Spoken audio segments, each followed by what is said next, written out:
You're in the wrong place. But I think we're all in the right place, because this is a time of the year when some of us are so fatigued, we say, what part of this can we do?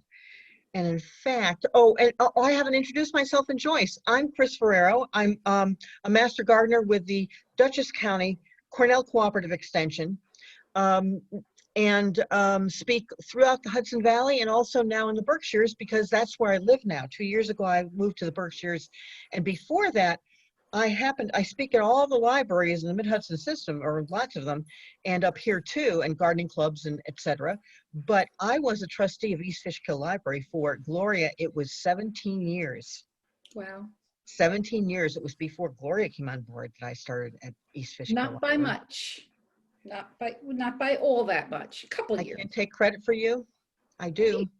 But anyway, and my colleague is Joyce Tomaselli, whom I'm honored to have as a host of these Zoom presentations, because Joyce is the coordinator. She is the major domo of the Master Gardeners in Dutchess County, and there are 100 of us. It is one of the most active and the Cornell programs are Cornell Master Gardener programs throughout the state are very active, but Dutchess County is one to be proud of. So, and I'm proud of Joyce, and I'm proud to be associated. So, and so I still am.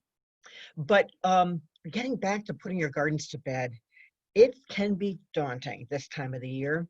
So we start with, in the decision spectrum, we start with do nothing. And sometimes it's not even our decision.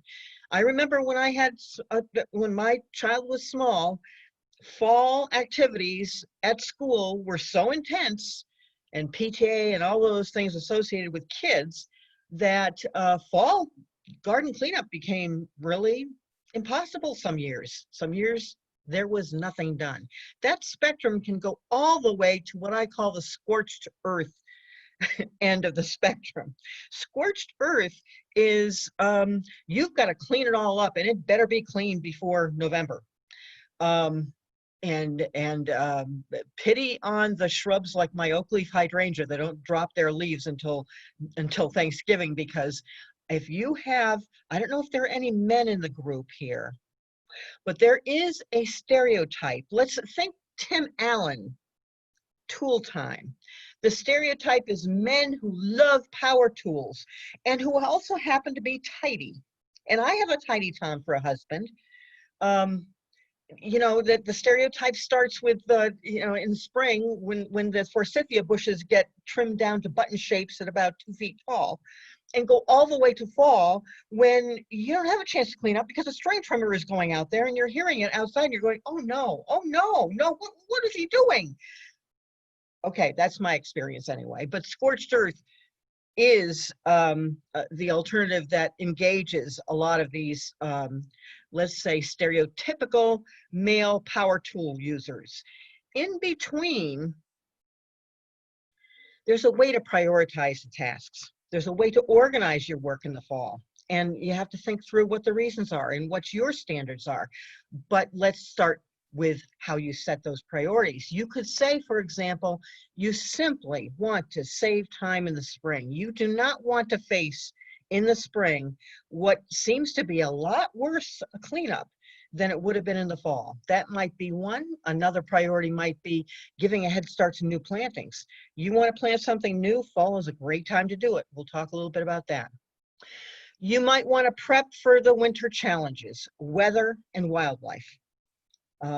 Severe weather or weather changes. Some of the most daunting weather challenges in the last few years have been the fact that the snow, the nice protective blanket of snow that we should have in this zone, may go away. So we have open, dry land, and then the temperatures go well below zero. That's a bad combination, and it goes back and forth across the winter.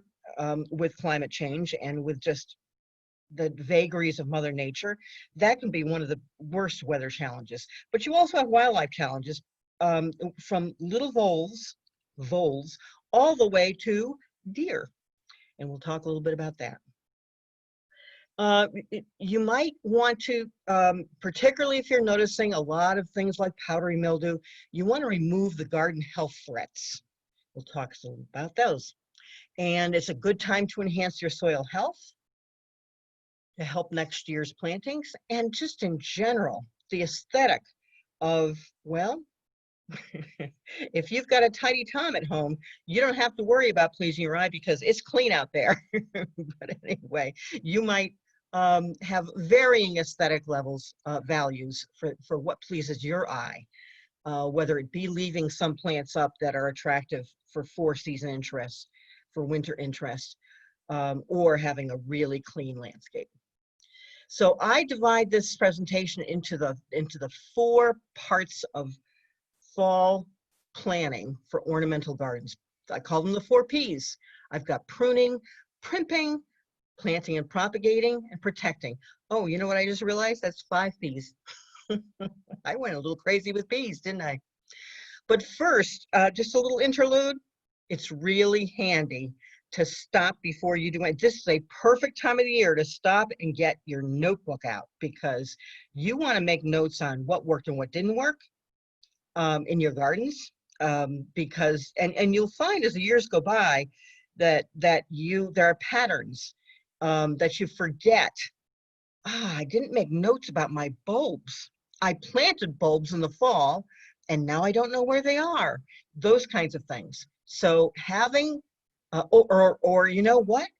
Every year goes by and I still haven't found that nice Weigela that everybody talks about that I want to plant, or I want to plant turtle heads and another year's gone by and I haven't. You make those notes, you make a list. It's just like a shopping list at the supermarket. You don't lose it if you have it in what you might call a garden journal. And I don't care whether that's a binder, whether it's a notebook. It should though be some place that has kind of a solid presence that's different than a number of stickies that you've put on your refrigerator. And it's got to be in a place where you can find it again. In fact, where you can add to it over the winter, because you will have thoughts as you read and come to these presentations. You will have thoughts. You want to have them in one place. Okay, so let's start with number 1, pruning. We're going to start with pruning. We're going to start with your herbaceous perennials, and I'm going to make a differentiation here. Herbaceous perennials are the things that die back in the fall. Their top growth is not winter hardy. It dies to the ground and it can be cut back. Woody, that's in contrast to woody perennials, the woody shrubs and trees. Woody shrubs and trees have a woody structure that remains over the winter. So we're going to divide that. But with herbaceous perennials, you really want to cut them back, but you want to cut them back after the frost kills the top growth.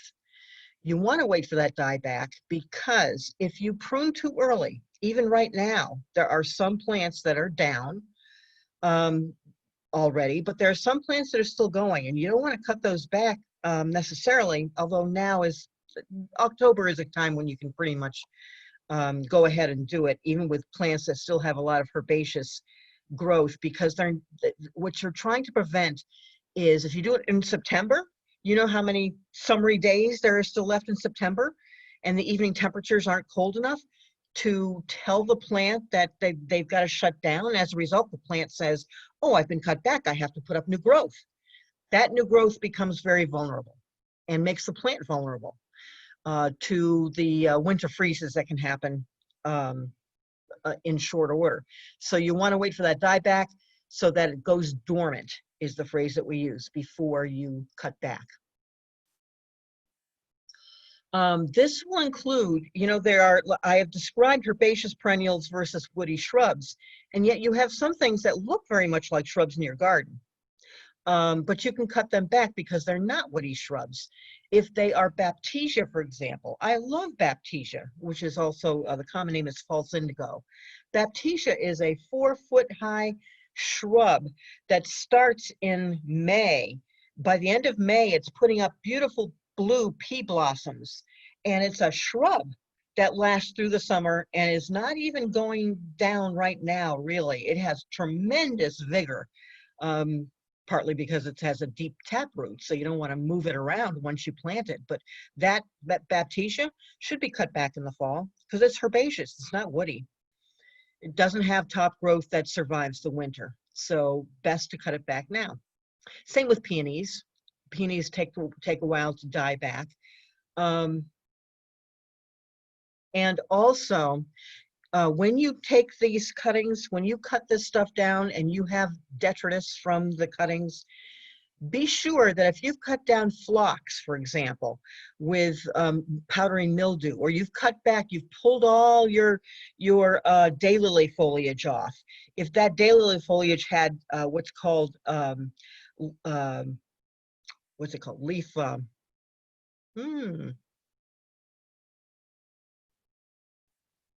leaf stripe, can't remember, but you know that the yellowing and striations that happen in daylily foliage, sometimes that's a fungus, and that fungus will winter over in the soil if you don't do your housekeeping and pull it off.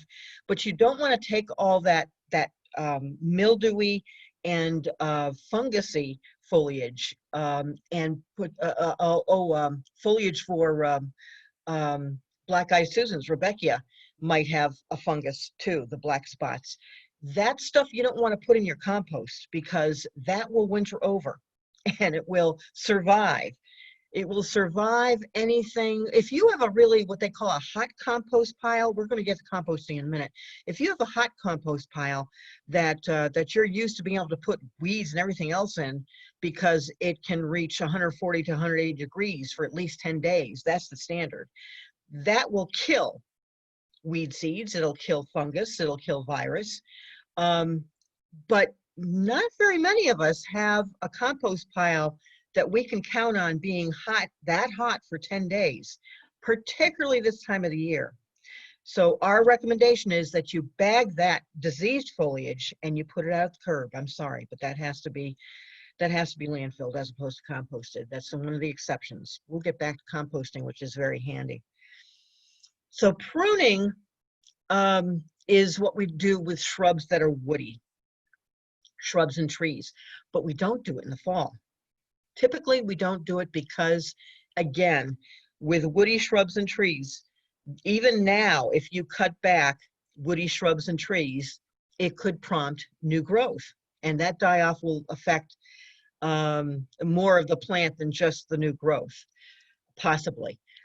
So we don't, there are some people who will take, for example, a hydrangea paniculata, which is a really sturdy shrub. Your big hydrangea paniculatas, sometimes landscapers come in and they really trim them back in November, but that's when they're completely dormant. And that's when, in fact, if you do have dead wood and diseased wood, wait until they're dormant, but do clean it out in the fall. Otherwise, wait until spring, because, for example, you don't want to prune the buds off your spring bloomers. And here's the exception: dead or damaged wood. You know, you want to go in and take out those stems that are affected. But it's easier. It's also much easier to do once the leaves are off because you can see better. So hold off on pruning. Get your Tim Allen to hold up on that one. You might want to consider leaving some plants when it comes to pruning. There's a winter interest, and again, this has to do with your aesthetic. Look at your landscape, and by the way, look out your kitchen window, because that's, you know, the kitchen window view is the one that you're going to be looking out a lot of the winter. And if that looks too blank, you might want to leave up some of your grasses and some of your sedums and echinacea and Rudbeckia. The echinacea and Rudbeckia, those are the ones that have the seeds that bring in the birds. That might be nice to look at from your window. This is a picture of Bergenia, by the way. Bergenia is a great plant for dry shade. Bergenia and epimedium both go right into the winter. The Bergenia will actually have nice color through the winter when the snow blanket recedes, which it does on and off through the whole winter here lately. And also consider as a wildlife, I talked about the birds that love the Rudbeckia and Echinacea. Those are the ones that have the really prominent seed heads. As do zinnias, which are annuals, but you could leave up a patch of zinnias for the birds too, and poppies. Little tiny poppy seeds are good for certain birds. All right, there are exceptions to the to these pruning and the two pruning slides that we just went through. There are some plants, and butterfly bush is a prominent one. A lot of people know this about their butterfly bushes. They just don't come back in the spring. Why is that? It's because these are plants that for the most part are kind of borderline for our zone. They do much better in Delaware and in Pennsylvania than they do up here. They even do better in Westchester County than they do where you are or where I am in Berkshires. It's not that they can't be hardy, they're supposed to be, but we need to help them a little bit because the top two, particularly top three, are the ones that bloom so late in the season that they've used this energy, that the plant has expended lots of energy on blooming. And you're going to follow that within short order by cutting them back and having them face the freezing temperatures with no top growth. That's particularly challenging to these late bloomers. Butterfly bush is one. Caryopteris, which is the blue mist shrub, is another one. And mums, you might be used to this with mums too. Some asters, not all. Lavender is very zonally challenged where we are. It also needs very steep drainage. It won't survive a winter well if it doesn't have really good drainage, like sand in the soil, and some grasses. But what you want to do is not just, oh, and then the final example is heucheras. Heucheras can heave up over the winter, and you want to protect the crown from that doing a lot of damage by leaving the top growth until spring. But let's talk about what you do in the spring. With butterfly bush and Caryopteris particularly, and lavender, I would say, you don't, the problem is that they will, what's called breaking wood, which means that it looks like sticks until you see little green buds coming out, the leaf buds and the new stems coming from the ground.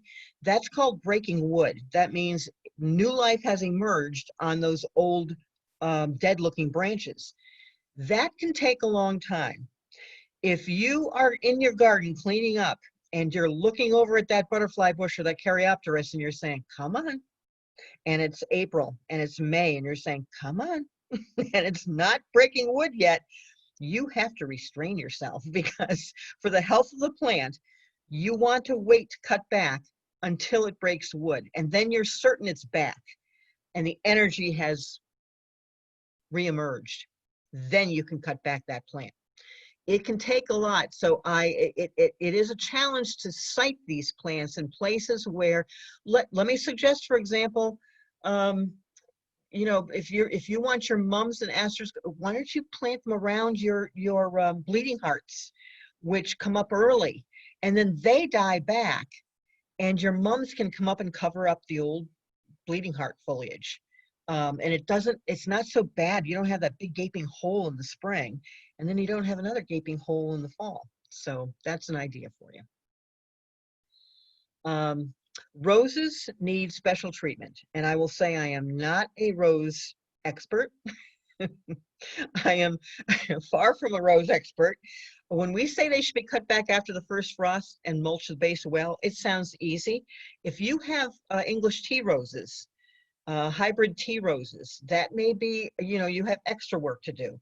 But if you're talking about a multiflora rose, if you're talking about a Rosa rugosa, a shrub rose, or a knockout rose, they are hardier, they are tougher, and they don't require quite as much care. But if you need more rose information, oh, see Joyce.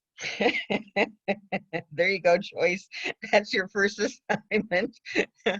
Actually, we don't have many master gardeners who grow roses. That should tell you something about roses. If you do, God bless you. You are braver than I. All right, the second category is primping. Primping is another word for housekeeping, but housekeeping doesn't start with a P, so primping it is. We start with our primping category, removing annuals and plant debris from the beds. That's just easy because they come up easy, and you can just fill bags with that stuff, and they compost well, unless again they're mildewy or have other kinds of diseases. But basically, that's the first layer that comes out pretty easily. You just rake it all out, pull it all up, and then see what you got. You know, I say it's easy, but it's not easy. If you've got a really soft heart, and many of us gardeners do, and they're still vigorous at this time of the year, and you're cleaning up, you're trying to clean around a profusion zinnia that's still pink, you can't pull it up. You can't pull it. Well, it's going to be down in a week or two. So to be realistic, are you going to be able to come back and do more than one round of housekeeping? That's the question for you. The answer could be no. The answer could be it's not worth it because it's only going to be another week or two. But do know that annuals are meant to last one season, one growing season, which for us in the north is from May through September. That's it. There is a way to propagate them. We'll get to that in a minute because that's another category, to plant and propagate. If you really love that coleus and you don't think you can find it in the garden center again in the spring, there's a way to keep it, but it's not to pull the whole plant and put it in a pot. And it's certainly not to leave it in the garden until November because it won't last. It's not just about aesthetics. Housekeeping is about lessening the odds of disease too. If you're cleaning up all that growth, there's less that's going to happen, less chance that things are going to mold, mildew, and provide places for insects and animals to leave their detritus. Again, you don't compost anything that's had disease. But the next step is weeding, because what you find when you take out those annuals and you cut back your perennials is now you've got a pretty good idea of the weeds that have been in there, that if you're planting densely, which is our objective as gardeners, you want an ornamental bed to be so densely full that the bloom season goes from one end of the season to the next, to the other, and you don't have to mulch a lot in between plants because the plants are shading the ground around them and each other's ground, and that's great until you cut back and then you say, oh my gosh, look at that creeping Charlie, which is what's in that picture. Do you all recognize this? Boy, did I have a lot of that in East Fishkill. Creeping Charlie or ground ivy. It runs, and the time to get rid of it is now. Because not only do you have plants weeds that go to seed in the spring that you want to take care of right now, get them out of there, but you also have weeds that take root and travel and get really well established over the fall and winter, because until the ground freezes, creeping Charlie is still moving. Until the ground freezes, roots are becoming sturdier and establishing themselves. Even if nothing is going on above ground with weeds, below ground, perennial weeds are setting better roots, and now's the time to get them out. I'm talking about leaf cleanup, not in your lawn, but in your beds. And we have said the best practice is to chop up your leaves and use them, take the leaves out of your garden beds, because big leaves, big maple and oak leaves, for example, don't let water get to the roots, and also, are big and bulky, and they don't decompose as easily. So if you pull them out of the beds and you chop them up, even if all you do is take a lawnmower and run over them, you get chopped leaves. Chopped leaves are great for composting and mulching, and we'll talk about them again in a minute. I also talk about them a lot in that article that I'm going to send you as a handout after this presentation, because composted leaves decompose very nicely into a really rich composty soil. It really enriches your soil. And they're so to rake them out of your garden so you see what you've got and you see the weeds that remain and you can take care of it. That's always been what we've done. However, recently we have you may have seen articles about how there are purists who say leave your leaves in the gardens because that's where insects want to overwinter. Your bees and butterflies, many of your pollinators overwinter as larvae or pupae in the in between leaves. And if you pull them out and you chop them, you're chopping up that larva. And other, as well as other predatory insects that are good beneficial garden citizens, like lacewings and damsel bugs that eat aphids, for example. You want those guys, and you want them to be able to, when they lay their eggs in those leaves, you want them to be able to survive until spring. And here you are raking them out. Well, my answer is this. My advice is this. In your ornamental perennial beds and your borders, your foundation plantings, you may want to pull out the leaves because that's where you have close-up visual appeal. You know, you don't want the messy in close to the house and in your perennial borders. And also, for all the other reasons we talked about, you want to get into those perennials and be able to clean up. And you can't do that with leaves in there, so you've got to rake them out. But if you've got what is an ideal yard for wildlife, in fact, is that if you've got trees around the edge of your yard, or even islands in your yard, and an intermediary layer of shrubs in front of or around those trees, which is the perfect wildlife habitat, that's where your visual is a distance visual. And it's not so apparent that those leaves aren't chopped and that you don't have mulch. Leave the whole leaves around your shrubs and trees where they're not as evident, where they don't look as messy. Because if you edge a clean line around those shrubs or in front of that border of shrubs, that hedge at the edge of the hedgerow at the edge of your yard, if you've got a clean line, anything on the other side of that line of those shrubs looks tidier because you've got that clean edge. So leave the leaves there, which is where your caterpillars and your bee, your little insect eggs can survive the winter nicely. So you're doing your part on both levels. It's called balance. I like that word. By the way, the other thing that benefits from having the leaves there is that a lot of birds are carnivorous and they want insects. They find those hibernating critters in the leaves. It's the circle of life, folks. So don't be so soft-hearted that you say, I don't want to leave the leaves. I don't want to leave because I don't want to see birds eating. It all works. Another piece is your vegetable gardens. You definitely want to clean up all the plant materials from your vegetable gardens. You have to be diligent, especially with tomato leaves and the tomato fruit, which can contain late blight and other kinds of diseases that happen to things in the nightshade family that can survive the winter and affect your crop next year.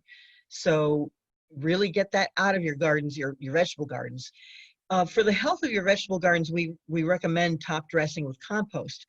Not tilling it in, not digging it in, just laying it on. And by the way, if you don't have home compost right now, or you don't have enough for your vegetable gardens, compost in bags is cheap and it goes a long way. And you put down a couple bags of that composted manure or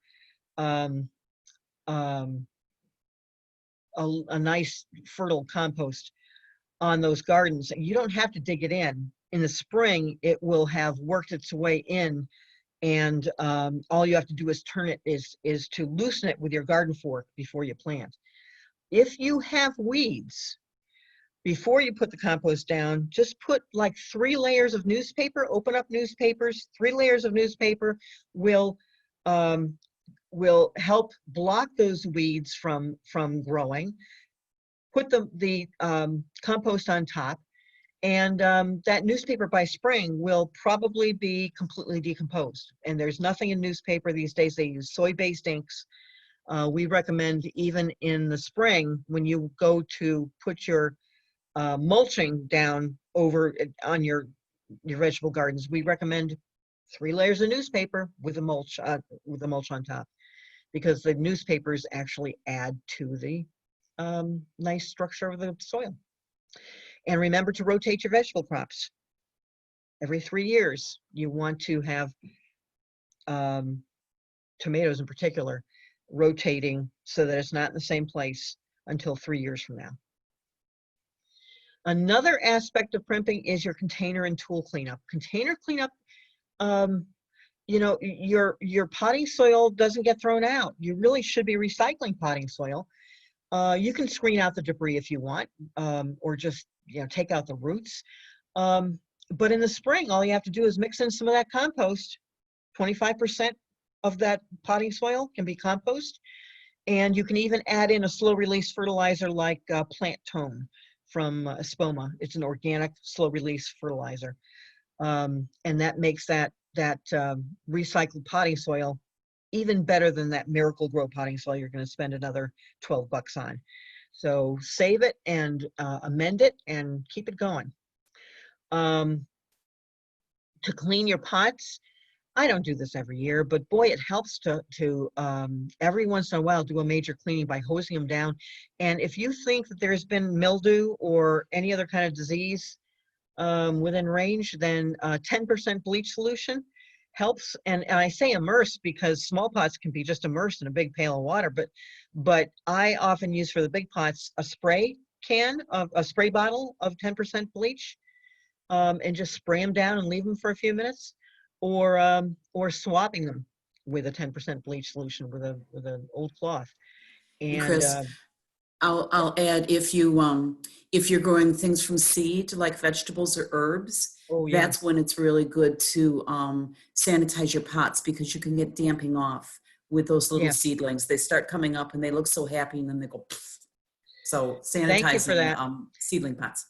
Thank you for that. It's in fact, it's good to say that, because it's the easiest thing to clean those little 4-inch pots that you will start from seed, your herbs and vegetables soon. It's easy to do because you just, like I say, get a big basin or a tub or a bin and put a lot of put the 10% or so bleach in there, and you're just immersing them and rinsing them off. It's easy as can be. If you're doing a number of them, that's fine. That's fast.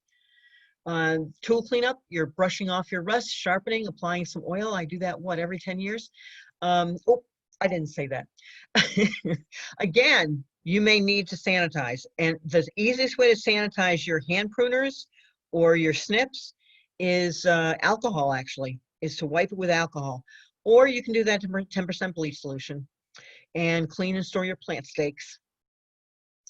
The third category of planting and propagating, it is a great time to plant your new perennials, particularly shrubs, because this is a time when the top growth goes dormant.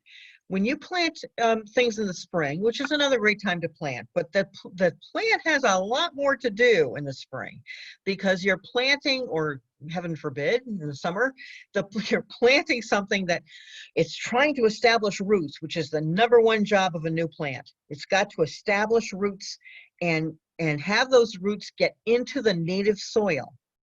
If you've ever pulled up a shrub that's not doing well, and you say, what's going on? And you pull it up and you find a year later or 2 years later that the root ball is in the same size and shape as it was when you planted it, then that's a problem. It means that it did not indoctrinate into your native siting. It needs to be part of the native soil around it. It needs to be, and to encourage that, we're going to talk a little bit how to encourage that. But in the spring, it's not only trying to do that down below the ground, but it's also trying to, because it just has to, it's spring, make top growth, make new leaves, make flowers. For the energy to go in those two directions is hard on a plant. But in the fall, you're talking about a plant that's going dormant. If it's not dormant already, it's going dormant soon. And so between the time you're planting it, when it's gone dormant, and the first hard freeze, which in our zone these days might not even be until January, it's got time to establish root growth and to concentrate all of its energy on root growth. That's the reason why fall is a great time to plant. Plus, you can save a lot of money on less than beautiful specimens because we know what they're supposed to look like. We don't need to see them in flower because we have Google on our phones when we're in the nurseries and garden centers when we're shopping. One of the secrets to getting the root growth going is that when you're taking it out of the pot in the fall, it's been on maybe on the lot of this nursery or garden center all summer long, and its roots have now completely consumed that pot. And you take it, it might even be hard to take out of the pot because the roots are coming out of the bottom. You're going to have to trim some roots and you're going to have to loosen up the rest of them, because the only way that those roots, which are now completely trained in this circle, to get loose is if your little fingers help. And if your fingers can't help, you've got to get a knife, a fork, a knife, a garden fork, a knife, and gently prod some of those roots loose and talk to them about what they've got to do over the next 2 months. You also have to at some point, and probably better to do this after the first hard freeze, to mulch to protect the crown from frost heaving over the winter, particularly with the vagaries we have of frost and thaw, freeze and thaw, freeze and thaw from January through March. It's going to help to have mulch down. It's also going to help in years like this, where there have been terrible droughts, and if you've planted something a month ago and didn't mulch, I hope you've been watering deeply at least once or twice a week, because until that first hard freeze, those plants are still trying to set roots. And if they don't have enough water, and I'm not talking about a sprinkler can, which will get the top 1/4 inch watered and it looks moist, we're talking about deep watering. So leave a hose on a newly planted shrub for 20 minutes on a slow dribble to make sure that it's going deep and the roots are reaching down to establish, not reaching up to the surface, which is not where we want them to go. And that's what I say finally. I actually should have reversed those 2 bullets, because after that is when you mulch. When it hard freezes, then you mulch it to keep the moisture in. But in the meantime, if you can't be watering twice a week, then mulch it now, because mulch helps keep plants moist. Now is a time for your spring blooming bulbs, and garlic too. If you don't plant garlic, we're in a great zone for garlic, because you plant it right now. And you see in that lower right hand picture the garlic plants. You take a head of garlic, and not one that comes from the supermarket, because they're sometimes treated, but one from a garden center, and you separate the heads. And every one of those plants comes from 1 clove of garlic, and all of a sudden you've got 12 or 15 garlic plants. Not only will you have, now this is a picture that looks like maybe June to me, because not only do you have by July, when the top growth starts to die back from those bulbs you plant this fall, by July, the top growth will die back, and you say, oh, now it's time to see if I've got nice garlic bulbs. But somewhere in between, you've got something called ramps. Ramps are delicious. If you don't know what ramps are, go ahead and spend a few bucks in a grocery store to try them, and that will make you plant your own garlic. By the way, the species tulips to the left of the garlic here, we call those species tulips, as opposed to the hybrid tulips that are popular from Holland. And also, I mean, we love our tulips, our hybrid tulips, but so do deer. I will tell you, these little species tulips, which are less than 6 inches tall, probably, maybe 7, 8 inches at most. They come in lots of colors. This is a classic right here. I can't remember the name of it, but the yellow with the white tips, classic. Tulipa tarda, these are the species tulips. They come in orange. There's a tangerine dream, I think, that's orange with red. They're beautiful. They're short. They're a little bit later than regular tulips, but the deer are not interested in species tulips, and they add a lot of color under your deciduous shrubs, which then you know, that the growth dies back as your deciduous shrubs are leafing in. So go ahead and look for those. You can find them in more garden centers than you used to be able to. Chris, do you find that those also spread nicely by seed, like the species crocus? Ooh, is that right? Mine don't, but I'm not that good a I- gardener. I've never gotten them successfully established enough to say that Mhm. they do well, but maybe in the right place, they would Yeah, spread. exactly, exactly. I've had them in places that have lasted. I left behind a patch in East Fishkill that I was amazed the deer never touched. Um, but you do have to make sure the leaves are out of, that was a bed that the leaves blew back into, and they're short. Like I say, you've got to be able to get out there early in spring and clear the way for them. Another category in oh, have we, that was, what did we just, yeah, plant and propagate. Another category, another task area for plant and propagate is cuttings. I alluded a little earlier to something about your annuals. If you really like your annuals, and you're afraid that you're not gonna be able to find that particular, in this case, coleus, plectranthus, you know, the ruby red, the foliage plants particularly, are so easy to propagate from cuttings. So instead of taking the whole plant and trying to save the plant, what you're doing is saying, I'm going to take a baby to make a new plant in spring, because these plants for the most part want to survive for one season, one growing season.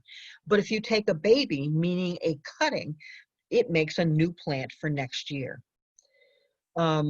There's a way to do that. In fact, I don't know, Gloria, I'm sorry, I'm looking at Gloria's face there. Joyce, do we have an instruction sheet on cuttings, propagating by cutting? I'm sure I can find one in the file cabinets. But that it's also, you know, there are a lot of YouTube videos of people who do this. They love to show you how to do this because it's so easy. There's so many people who do it on YouTube videos. So if you've got a particular plant that you like, look it up or contact us and we'll show you how to do it. But it's really easy. You can, in fact, even start by taking a root cutting, taking a cutting, I'm sorry, a long cutting, meaning there are nodes, the nodes where the leaves emerge from. You want to take as many nodes down there as possible, remove the leaves from the lower nodes, put them in water for now if you can't do anything about putting them in soil, because some of them will root well in water and transfer to soil from there well. Coleus is a good example. Most coleuses will do that. Coleus, I don't know. The trick is to give them enough light over the winter.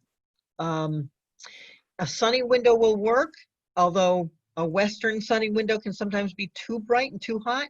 So you have to put it back a ways. Sometimes it takes experimentation, but it's also really easy to, if you get really enthused about this, which most people who start do, you can buy some wire shelves, or, you know, there are many versions of this. Joyce, you know, Anjali makes her own from another one of our master gardeners from the white plumbing pipe.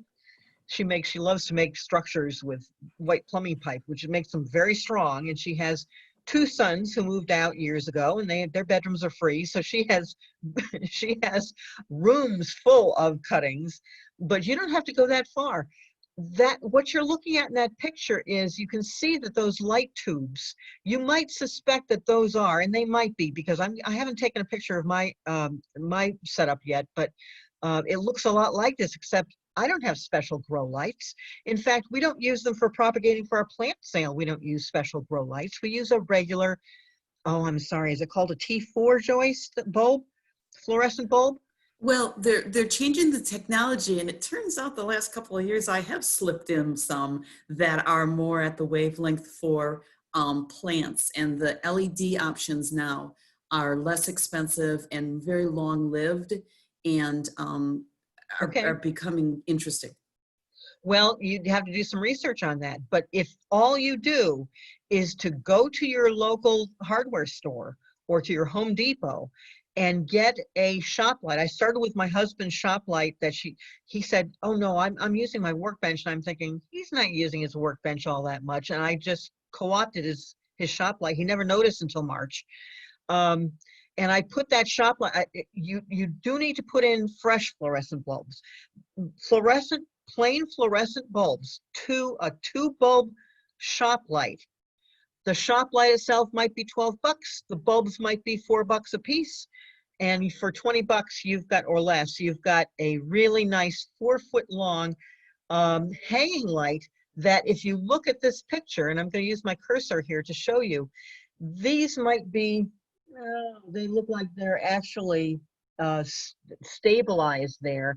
But if you're using a regular shop light fixture, it comes with chain hangers, and 2 chains can hang from the wire shelf above it.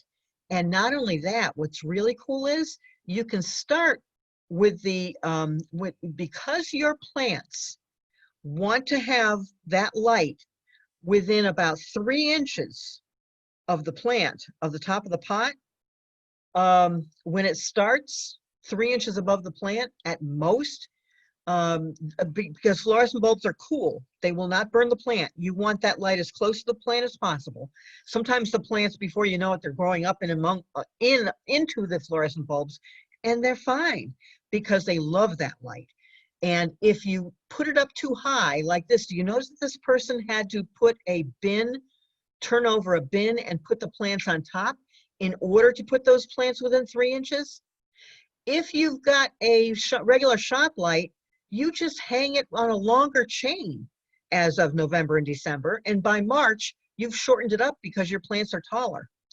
If you had this, let's say these 2 pots down here are left just like that, and it's probably a foot between them and the light above, they will get to be, that's how you get your leggy tomato plants. That's how they just stretch up.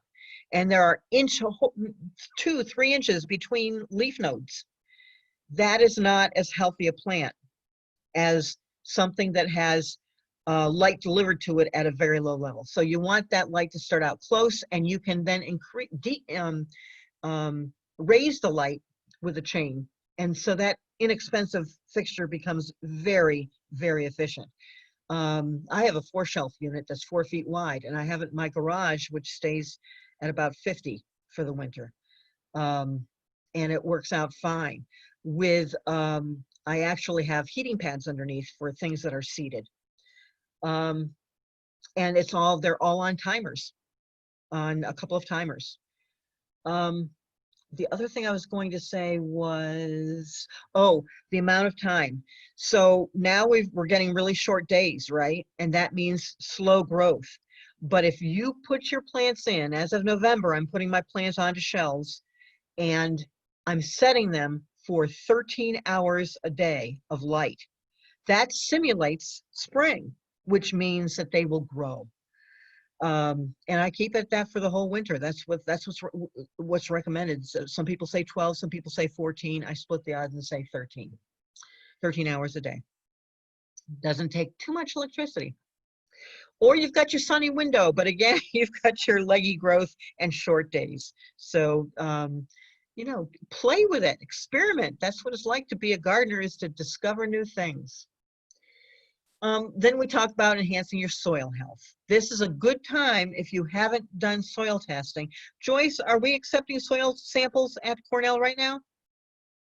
The building is still locked, but if you contact Samantha or I, we can send you the forms. We can help you get them filled out, and then you can bring it and we'll send it in.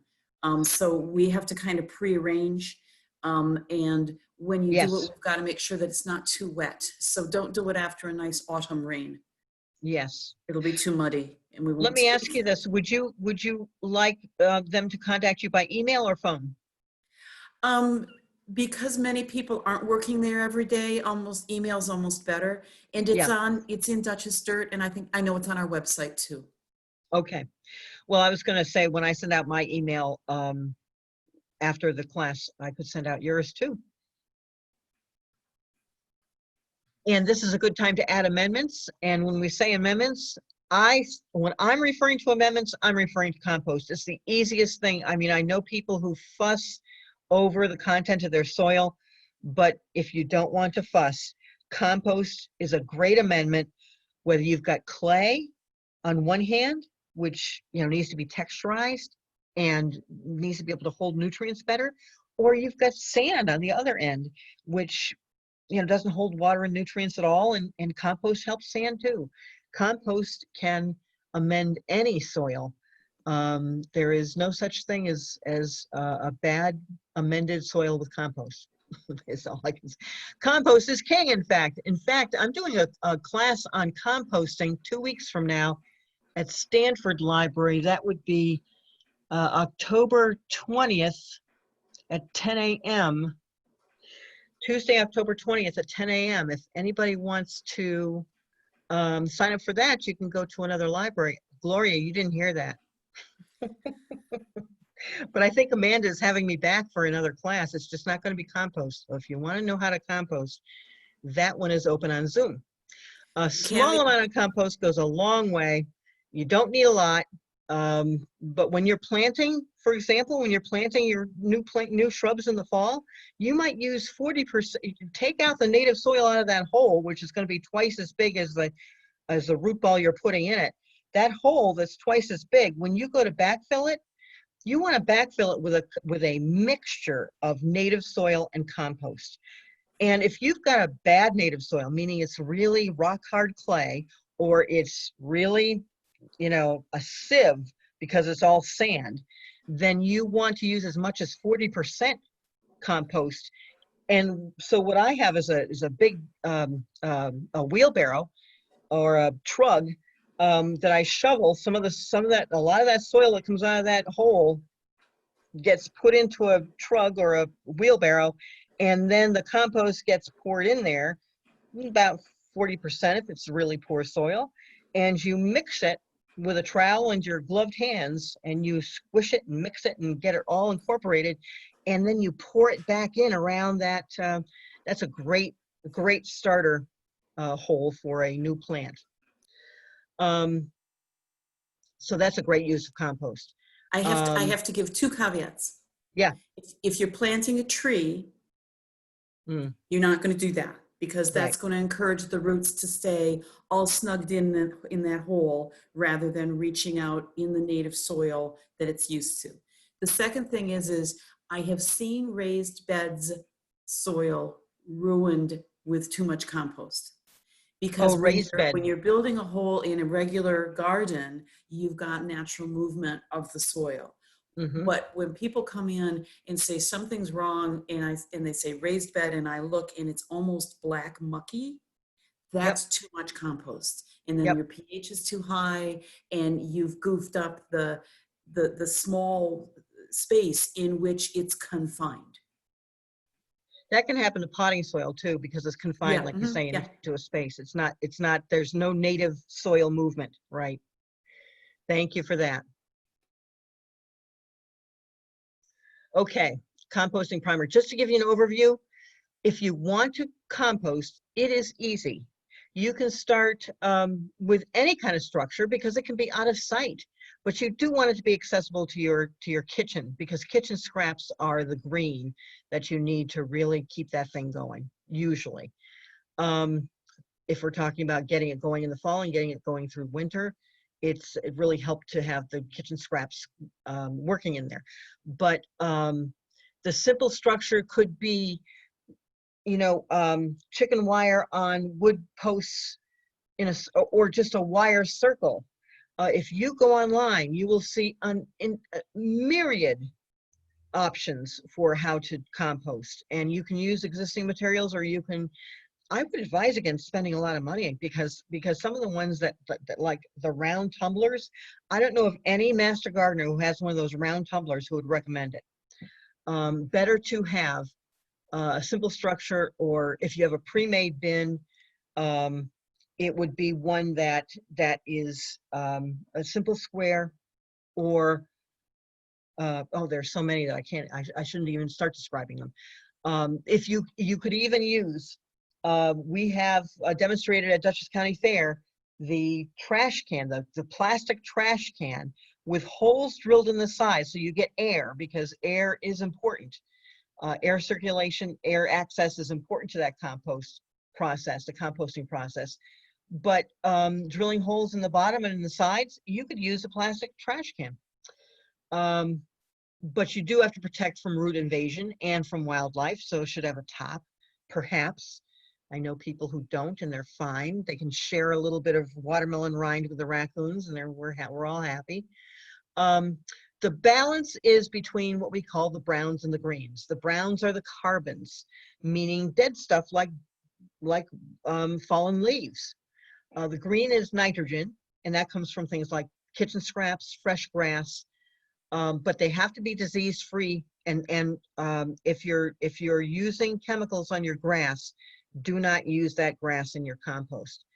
So disease-free plant materials, kitchen scraps, coffee grounds make up the green.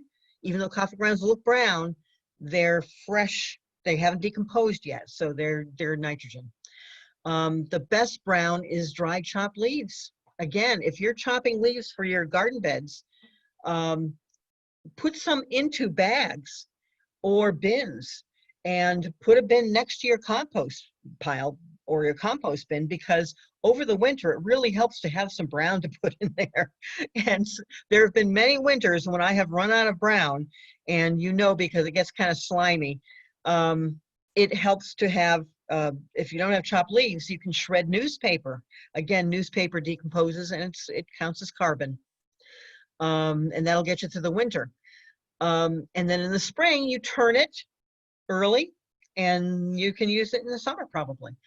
But you do not want to put into your composter, meats, fats, oils, dairy products, anything like that.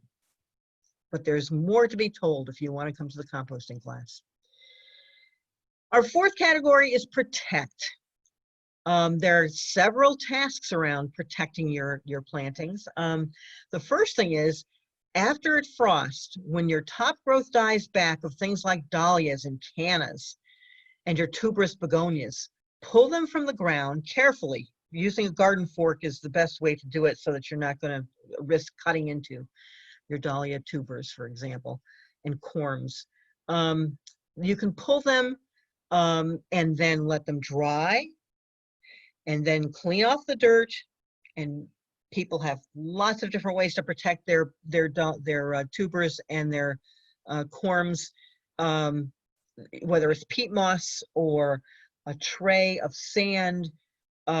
You don't want them to get rotted over the winter, and you have to check them several times to make sure that 50 degrees is a nice, down the basement or out in the garage if it doesn't freeze, is a good place to put them, because you want them to stay cool and fairly dry, but you want to check on them to make sure they're not getting too dried, and that they don't rot. You can pot up your herbs and begonias to bring inside as houseplants, but or for your shelves, but don't work too hard doing that, because cuttings are easier. So the other thing that you want to do is to shield your most vulnerable plantings, meaning mainly from deer, where we live. Deer are the problem in winter more than any other time of the year, because they're hungry. They have nothing else to eat except your arborvitaes and your hollies and things that otherwise you don't feel like you have to protect. But in the winter, it helps to put, you see this deer netting in the picture? It helps to wrap your trees and wrap your shrubs to head off that kind of damage. You also want to protect some things from cold and wind. You'll find out various parts of your yard are more vulnerable than others. So that which of your plants need burlapping and staking. Young plants sometimes need them more. A young rhododendron might be helped by using burlap with stakes or a shrub cover. And even the bigger, older rhododendrons, you notice that in the middle of winter, when it's really cold, the leaves kind of shrivel up. They'll come back for the most part, but it helps sometimes to be able to put a desiccant, anti-desiccant spray. I'm trying to remember the brand name. Joyce, do you know what I'm talking about? To spray your rhododendrons or other fleshy leafed plants so I that know they what you don't, mean, but I can't think of it either. I can't think of it, but there's a spray. They'll tell you what the spray is if you go to your garden center. You also want to mound your soil and mulch around the base of grafted roses. Again, if you're a rose person, you might know better than I what to do to keep your roses in our zone safe from the cold and wind. But even things like your hydrangeas do not like cold, a windy site. And you might have them in a windy site because you planted it sometime in the spring or summer and you didn't realize until the first winter that plant is really struggling. Those are the ones that need protection.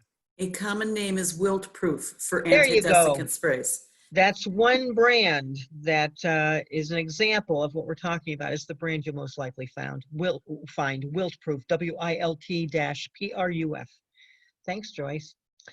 And then in the spring, then in the spring, just take in that picture because that's Tradescantia in the front with a few little pansies and some lupins, which I can't grow. That's from Philomena's garden, Phil Kiernan's garden. But then in the spring, you will have this and not a whole bunch of other stuff that you've got to get out there in March and April to clear out. So that's our presentation. There's lots more resources and fact sheets this is our website, CCED. That's Cornell Cooperative Extension Dutchess.org/gardening. And I thank Philomena Kiernan, who was the originator of this presentation. But I've had a lot of fun with it too. So are there any questions from people who want to know more about what I've talked about here? I'm sorry. Yeah. Yes. Am I unmuted now? You are. Okay, cool. I'm looking at the chats, and early on, there was a question about leaves on Pachysandra, and I answered with a lot of ground covers and a lot of autumn cleanup. You've got to kind of just use your judgment. If there's a lot of wet matted leaves, and I think as Chris mentioned, if there are oaks as an example, which breaks down quite slowly, a lot of them may cause too much damage because they're going to keep a lot of moisture, but some might be able to protect your ground cover and your Pachysandra. So you've got to kind of use your judgment. Certainly in spring, if you've got a lot of matted leaves that you've seen, you want to carefully take them off so that the ground cover can be better in spring. And then another question, I'm sorry. Yeah, the word balance is one to keep in mind. Yeah.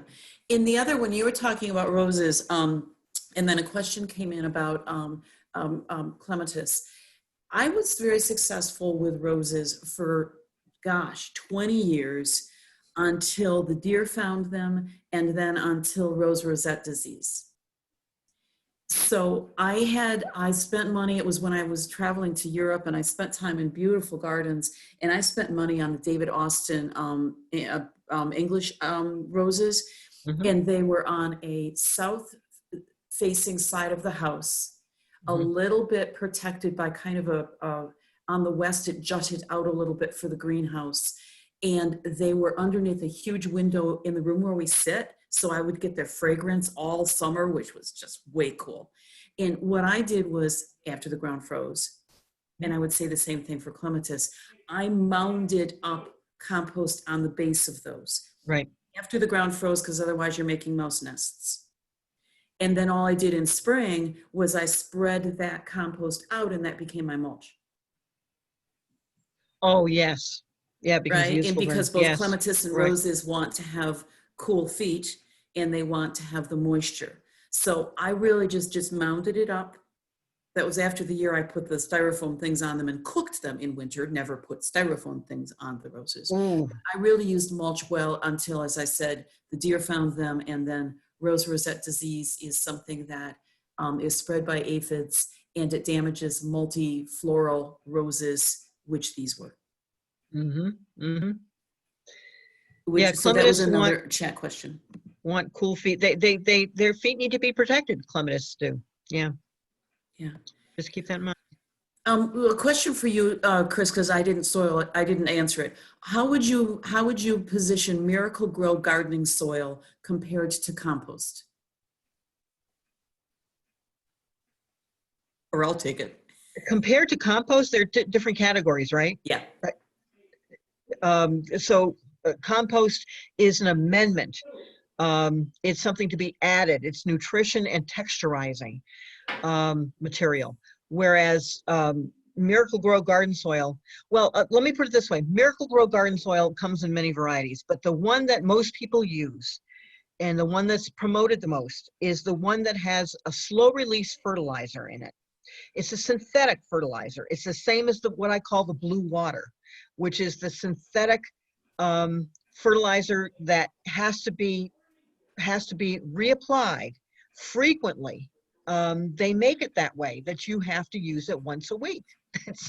That's the secret of Miracle Grow, is if you use it once a week, the blue water works, but it's the synthetic that has to be reapplied. Now you're talking about, so you're talking about the quote slow release version in the garden soil, and you put it out on your patio and you have spring rains, 1, 2, 3, 4 spring rains, it's gone. That slow release fertilizer has released. Now you've got dead dirt. So the reason why we like compost is there's lots of microorganisms in compost, or slow release granular organic fertilizer like in the Espoma line. And if you've used Holly Tone or any of the other tones, that's the Espoma line. We don't recommend brand names as Cornell Master Gardeners, but I can tell you that Espoma is a family-owned company in New Jersey that has solar-powered plants. Lots of Master Gardeners love Espoma products. The slow-release granular fertilizers, I put my own experience, I put plant tone into, mix a little into when I'm planting in pots. And then in July, probably, I scratch some more in, and I've got my nutrition for the year. But compost also helps nutrition wise and texture wise. It helps take a basic soil. We use Pro Mix, which is a basic soilless mix for potting. We use that for our plants for the plant sale, for example. But any of those soils, Sabelico sells their own. It doesn't have any fertilizer in it, but if you mix that up with a little bit of compost and a little bit of slow release organic fertilizer, in my opinion, that works a lot better than a synthetic fertilizer like Miracle Grow sells in their soils, because people don't realize that by June, that pot has no microorganisms, no nutrition, and nothing to hold the water. And so you're saying, it certainly is a fun thing to use if you want to put some containers on your front porch and pop in those annuals and get boom, and then you need to make sure that you're going to tend it afterwards. You're going to have, thank you, Chris. Yeah, you're going to have to water with blue water for every week after that. Yeah. A question here is about boxwood being wrapped in burlap. I'm going to take this one. It depends. Mm-hmm. There are some, I worked with someone on an estate that had spent a lot of money on really big boxwood, and it was a wicked windy winter, and they were very exposed.